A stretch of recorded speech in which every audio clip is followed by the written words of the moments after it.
or too slowly? If you were president right now, what would you be telling governors to do? I would tell the governors to listen to Dr. Fauci, listen to the scientists, listen to what the facts are.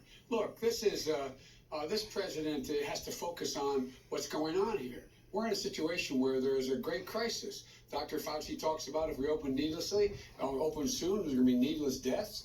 And we have to have things in place. Everybody wants to open, George. The governors want to open, but they want to open in a rational way. The president hasn't done his work.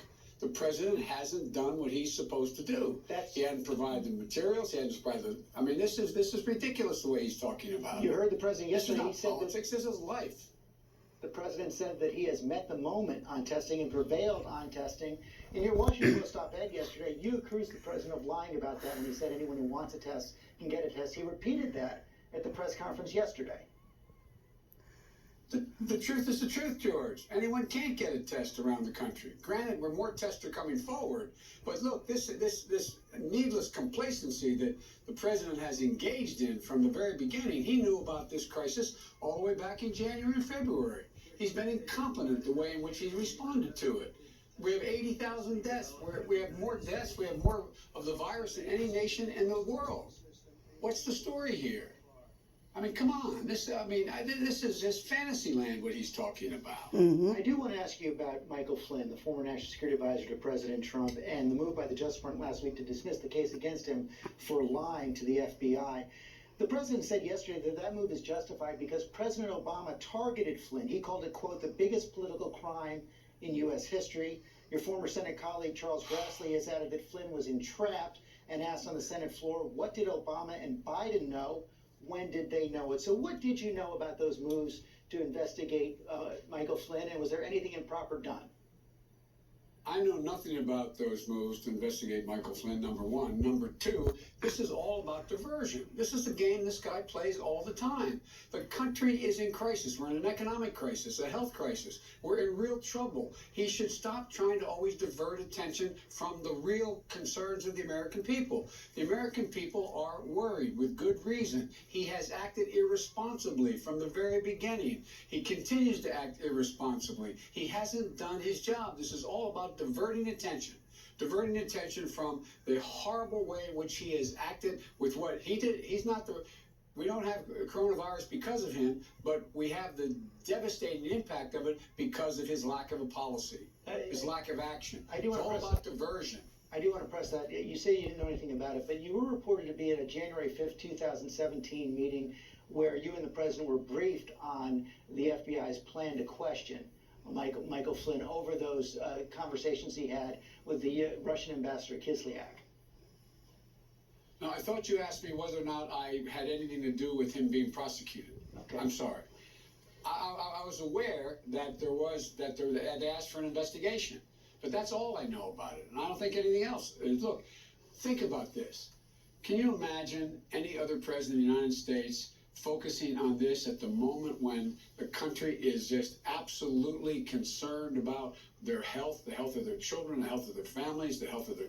I mean, we have an economic crisis. We have a health crisis. This is all about diverting attention. Focus on what's in front of us. Get us out of this, Mr. President. Was the Justice Department right to drop those charges against Michael Flynn? No. Well, based on a couple thousand, I guess I saw a headline yesterday, I guess, a couple thousand former, or was it a couple hundred, I'm not sure, a whole lot of former Justice Department people said the Attorney General should step down. I have been absolutely stunned by the way in which he has not conducted the office properly. But look, I don't know the detail of where we are right now. My point is a simple one. Focus on what's in front of us. You have plenty of time to investigate this issue. I think there's nothing there, but it's not a surprise that, in fact, the Justice Department decided anybody who was an ally of the president didn't do anything wrong ever anyway. When do you expect to get out on the campaign trail? Well, we're on the campaign trail now, and everybody says, Biden's hiding. Well, let me tell you something. We're doing very well. We're following the guidelines of the medical profession. We're following the guidelines of the experts, the Dr. Fauci's of the world. We're doing very well, and matter of fact, we're winning if you look at all the polling data. I'm not saying that's going to last till November. I don't know enough to know that. But right now, the idea that somehow we are being hurt by my keeping to the rules and following the instructions that have been put forward by the docs is absolutely bizarre. I reject the premise that somehow this is hurting us. There's no evidence of that. I'm following the rules. Following the rules. The president should follow the rules instead of showing up at places without masks and the whole thing. Look, this is. I'm getting really frustrated with not you, with this. The whole notion that somehow we could just open, we can move. I mean, I'm anxious to go out and campaign, George. You know, when I campaign, I'm usually the first one there and the last one to leave. I enjoy interfacing with people.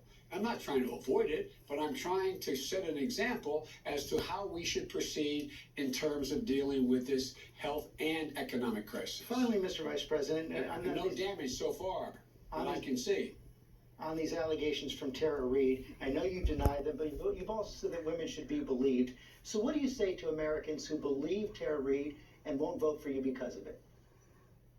Well, that's their right. Look, I think women should be believed. They should have an opportunity to have their case and state it just forthrightly what their case is. Then it's the responsibility of responsible journalists like you and everyone else to go out and investigate those. At the end of the day, the truth is the truth. That's what should prevail. And the truth is, this never happened. This never happened. I assure you. That's the truth. Mr. Vice President, thank you for your time this morning. How you feeling, man? You doing okay? I'm doing very well. Thank you for asking. All right. My best to your wife as well. I appreciate it. Scary stuff. It Thank is. you. Thank you, Michael. All right.